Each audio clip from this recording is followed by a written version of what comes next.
शशिकांत शिंदे.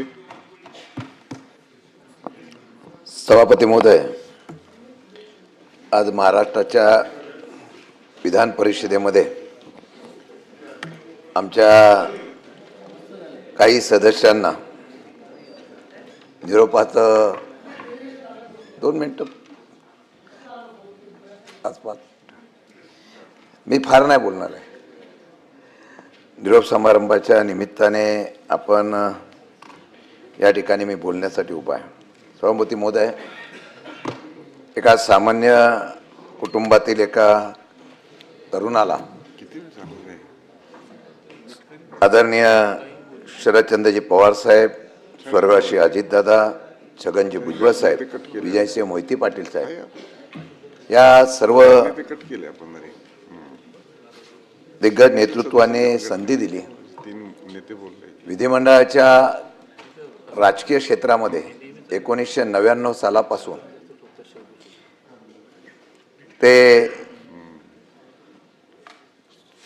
4 वेळेला मी विधानसभेमध्ये आमदार म्हणून खालच्या विधिमंडळामध्ये काम करत होतो. या नेत्यांच्यामुळे, माझ्या पक्षाच्यामुळे मला मंत्रिपदाची सुद्धा संधी मिळाली. अनेक पदं मिळाली. मुख्य प्रवक्ता, प्रतोद, मुख्य प्रतोद, कधी मध्ये सत्तेमध्ये असताना, कधी सत्तेमध्ये नसताना सुद्धा आपली भूमिका पक्षाच्या वतीने किंवा राज्याच्या विविध प्रश्नाच्या वतीने जे काही मला या विधिमंडळाच्या कामकाजामध्ये भाग घेत असताना जे काही मला योगदान देता आलं, त्याचा अनुभव सुद्धा माझ्या पदरामध्ये फार मोठ्या प्रमाणामध्ये पडला. आणि मला वाटतं की या सर्व ह्याच्यामध्ये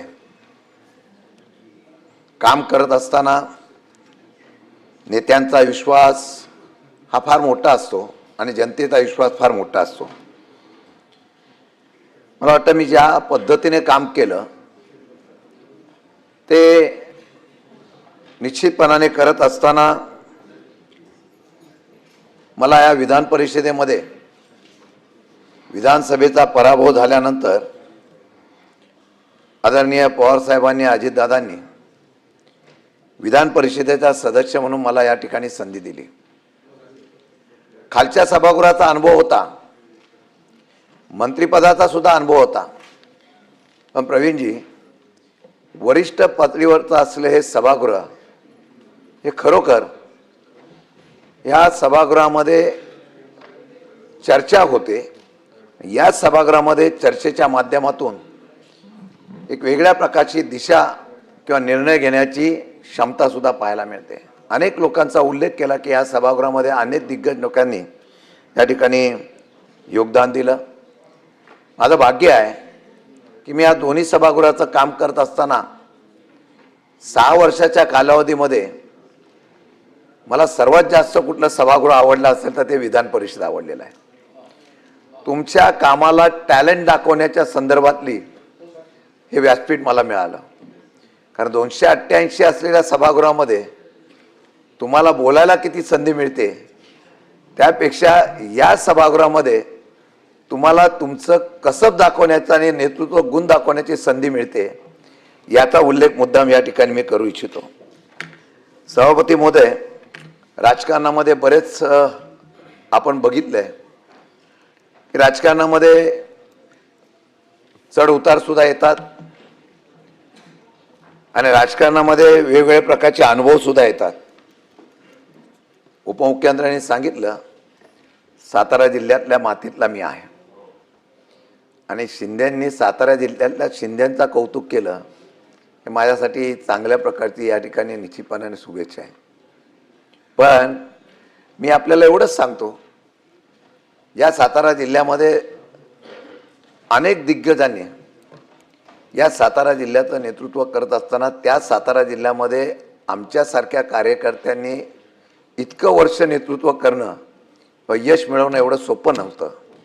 पण तरीसुद्धा राजकीय नेतृत्वांच्या असलेल्या पवारसाहेब असतील, बाकीच्यांचा उल्लेख मी सातत्याने करणार नाही, पण त्यांनी दिलेल्या पाठबळावर मी इथपर्यंत पोहोचू शकलो. आणि आपण सर्वांनी साथ दिली. सभागृहामध्ये कधी आंदोलन, कधी सभागृहाच्या बाहेर आंदोलन, सभागृहामध्ये आक्रमकपणा, हा आक्रमकपणा माझ्या अंगामध्ये असल्यामुळे, निश्चितपणाने तो कामगार क्षेत्रामध्ये असल्यामुळे ज्याचा उल्लेख मुख्यमंत्र्यांनी केला. मुख्यमंत्री महोदय, माथाडी कामगारांच्यामुळे स्वर्गवासी अण्णासाहेब पाटील असतील, शिवराव पाटील साहेब असतील, यांच्यामुळे मी कामगार क्षेत्रात आलो आणि राजकीय क्षेत्रात माझा प्रवेश झाला. कामगार चळवळीतलं असलेलं माझं आजचं योगदानामुळे, माथाडी कामगारांच्या आशीर्वादामुळे मी इथं यापर्यंत पोचू शकलो याचा मुद्दाम उल्लेख करतो. राजकारणामध्ये चांगले वाईट अनुभव येतात. जेवढा माणूस मोठा होतो तेवढा त्याला घेरण्याचा प्रयत्नसुद्धा होतो. आणि मला वाटतं की आत्ताच्या राजकारणात मी बोलणं बरोबर नाही, पण मध्यंतरीच्या काळामध्ये अशा काही राजकीय घडामोडी होतात, त्यामध्ये या ठिकाणी आरोप खटे पण होतात, राजकारणात अडचणीत आणण्याचा प्रयत्न होतो, गुन्हेसुद्धा दाखल करण्याचा प्रयत्न होतो. आणि अशा वेळेला कुटुंब असेल, आम्ही सगळेजण राजकारणामध्ये फार मोठेपणा असो. आणि मी मुख्यमंत्र्यांना तसं धन्यवाद देईन की त्या काळामध्ये ज्यावेळेला त्यांना सत्य कळलं तेव्हा त्यांनी माझ्या पाठीमागं उभं राहण्याचा निर्णय घेतला. हे सांगण्याचं पण धाडस लागतं, कारण ज्यावेळेला एखादी घटना घडते त्या घटनातून एखाद्या वेळेला चुकीचं झालं तर आयुष्य उद्ध्वस्त होतं. आणि ज्यावेळेला ते आयुष्य उद्ध्वस्त होतं त्यावेळेला मनामध्ये जिद्द काम करण्याची असते, ते कुठेतरी असं वाटतं की आता हे सर्व बंद करावं. आणि मला वाटतं त्यावेळेला मुख्यमंत्र्यांनी दिलेला असलेला योगदान याचा उल्लेख करेन. फार बोलता येईल, पण मी एवढंच सांगेन की संधी मिळाली तिथं संधीचं सोनं करणं गरजेचं असतं. आज अजितदादा असतं तर वेगळं राजकारण पाहायला मिळालं असतं, आम्ही सगळे एकत्र येणार होतो आणि एकत्र आल्यानंतर वेगळी नवीन दिशासुद्धा आम्हाला भेटली असती, नवीन उमेद आम्ही ठरवली होती. असो, दादा गेले, परंतु दादा गेले तरी मी तुम्हाला सांगतो आदरणीय, आम्ही आहे तिथं प्रामाणिक राहिलो. पवार साहेबांच्यावर असो, मला अनेक तसं प्रलोभन होते, अनेक त्या ठिकाणी बोलवण्याचा विषय आला, परंतु आपण जिथं आहोत, ज्यांच्यामुळे घडलो त्या असलेल्या लोकांच्या बरोबर प्रामाणिक राहणं हीच खरी राजकारणातली विषय आणि ओळख असावी, ही पाळण्याचा प्रयत्न मी निश्चितपणाने केला. आणि त्याचं फळ काय मिळो न मिळो, परंतु आज एक आमची जी प्रतिमा महाराष्ट्रामध्ये आहे, आज ही प्रतिमा या ठिकाणी आहे. सभागृहामध्ये मी अतिशयोक्तीपणा बोलत नाही, पण कोणताही विषय असला की सभागृहामध्ये आम्ही 2-3 लोक उभं राहिलो की आपोआप समोरच्यांना सुद्धा वाटतं की हे बोलतायत म्हणजे काहीतरी, आणि आम्ही अभ्यासपूर्ण बोलून त्या प्रकारे निर्णय घेण्याचा प्रयत्न केला. मी एवढंच सांगेन की आज या सर्व घडामोडीमध्ये ज्यांनी ज्यांनी मला सहकार्य केलं, ज्यांनी ज्यांनी आशीर्वाद दिला, ज्यांनी ज्यांनी पाठबळ दिलं, त्या सर्वांचं मनापासून आभार व्यक्त करतो. आभार व्यक्त करताना मग मी पण एक चारोळी आपली बोलून जातो. उडत्या पाखरांना परतीची तमान असावी, उडत्या पाखरांना परतीची तमान असावी, नेहमी नवी दिशा असावी, घरट्याचं काय केव्हाही बांधता येईल, क्षितिजा पलीकडे झेप घेण्याची मनात जिद्द असावी. अशा प्रकारचा या ठिकाणी उल्लेख करतो. नाही, मनामध्ये कुठले तरी क्षितिजा पलीकडे जाण्याची जिद्द असावी हा हेतू ठेवूनच नाही. लोकसभेला लढलो होतो, तुम्ही त्या दिवशी बोलला का नाही? लोकसभेला जर व्यवस्थितपणे झाला असता तर मी लोकसभेलाच गेलो असतो. पण ते असो, देवेंद्र फडणवीसाचं राजकारण मला निवडणूक झाल्यानंतर कळलं, मी त्याच्यावर काय बोलणार नाही.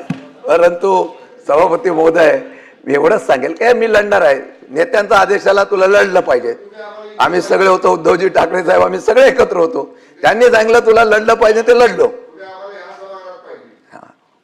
बघू ते पुढे परमेश्वराच्या काय मनामध्ये असेल ते आज सांगता येणार नाही. पण मी एकच सांगतो की शेवटी परिणामाचा विचार न करता जो संघर्ष करतो तो लोकांच्या हृदयामध्ये असतो, नेत्यांच्या हृदयात असतो. आणि मला वाटतं ते करण्याचा प्रयत्न मी केला, एक आपलेपणा जपण्याचा प्रयत्न केला. आणि मला माहिती आहे की आपण सगळेजण एका राजकारणामध्ये काम करणाऱ्या कार्यकर्त्याच्या असलेल्या कर्तृत्वाला निश्चितपणाने दाद देण्याचा प्रयत्न करता, ही निश्चितपणाने मी अपेक्षा व्यक्त करतो. आणि मनापासून आमच्या सर्व बाकीचे सदस्य जे आहेत त्यांचं सुद्धा मी मनापासून अभिनंदन करतो, आभार व्यक्त करतो. उद्धवजी साहेब असतील, त्यानंतर नीलम गोरेताई असतील, बाकीचे सर्व सदस्य, या सगळ्यांचं मनापासून मी अभिनंदन करतो, आभार व्यक्त करतो. आणि सभापती महोदय, तुमचं विशेषतः आभार व्यक्त करतो, कारण सालच्या सभागृहामध्ये असताना विरोध असला ते आम्हाला बोलायला मिळायचं नाही, सत्तेमध्ये असलं की आम्हाला बोलायला मिळायचं नाही. परंतु ज्या ज्या वेळा तुम्ही आल्यापासून मला फार मोठी संधी मिळाली, त्यामुळे मी महाराष्ट्रामध्ये पोचू शकलो याचा उल्लेख मुद्दाम करतो. आणि त्याचा उल्लेख एवढ्यासाठी करतो की ज्यावेळेला आम्ही सभागृहात बोलतो, मग मी असतील, अनिल परब असतील, सचिन भाऊ असतील, सगळे सदस्य असतो, प्रवीण असतो आमचा, दरेकर वगैरे, आमची जुगलबंदी होते कधी कधी. परंतु लोकांच्या हितासाठी ज्यावेळेला आम्ही मुद्दे मांडतो त्याला मांडण्यासाठी संधी देणं याला पण मोठेपणा लागतो. हल्ली ती संधी मिळते नाही मिळते. पूर्वी खाली असायचो तेव्हा विरोधामध्ये असल्यानंतर आमच्याकडे तर बघायचेच नाही, सांगायचं तुम्ही बोलूच नका. पण तुम्ही तो समतोलपणा राखला, त्या विशेषतः तुमचा आभार व्यक्त करतो. आणि खरंच सांगतो या सभागृहामध्ये आणि खालच्या सभागृहामध्ये काम करत असताना मी भुजबळ साहेबांचा उल्लेख केला, अजितदादांचा केला, विजयदादांचा केला. कारण 99ला तिकीट मागताना त्यांनी मला पवार साहेबांनी आणि सगळ्यांनी सांगितलं यांना तिकीट देऊन टाकायचे, एक लढणारा कार्यकर्ता म्हणून द्यायचं. 99ला आलो. 25-30 वर्षाचा कारकिर्दी माझी अशीच पुढे राहिली. ह्या सर्वांनी ज्यांनी सहकार्य केलं तेवढा निश्चितपणाने या ठिकाणी आमच्या सचिवालयात असलेल्या सगळ्या आमच्या या अधिकाऱ्यांचं पण मनापासून आभार व्यक्त करतो. आणि असंच प्रेम राहू द्या. परत कधी संधी येईल. कोणाच्या पोटात काय, नियतीच्या पोटात काय सांगता येत नाही. पण मी एक सांगतो, मी असं म्हणणार नाही मी पुन्हा येईन. पण मी कधी संधी मिळाली तर निश्चित येईल एवढंच सांगतो आणि थांबतो. रणजित सिंह मोहिते पाटील.